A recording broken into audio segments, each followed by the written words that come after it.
কান মায়ের গর্ভে বাচ্চা যে পজিশনে থাকে সেই পজিশনটাকে রিপ্রেজেন্ট করে এবং কানের লাস্ট পার্টটা এই পার্টটা আসলে আমাদের মস্তিষ্ককে রিপ্রেজেন্ট করে, আমাদের সহস্রাচার চক্রকে রিপ্রেজেন্ট করে।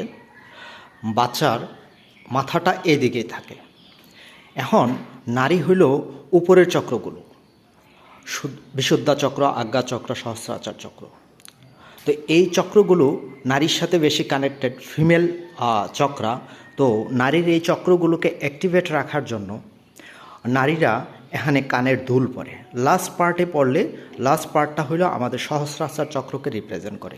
আমাদের এই চক্রটা যত অ্যাক্টিভেট হবে নারী তত ভালো থাকবে, সুস্থ থাকবে। যেটা আকুপ্রেশার পয়েন্টের মতো, শরীরের বিভিন্ন জায়গায় আকুপ্রেশার পয়েন্ট থাকে যেগুলোতে চাপ দিলে অর্গানগুলো ভালো থাকে, চক্রগুলো ভালো থাকে, পুরো এনার্জি সিস্টেমটা ভালো থাকে। তো যখনই সে কানের ধুল পড়ে তখন কিন্তু তার এই সহস্রাচার চক্রটা ক্লিন থাকে, ভালো থাকে। তো এই কারণেই নারীরা সবসময় কানের ধুল পরে।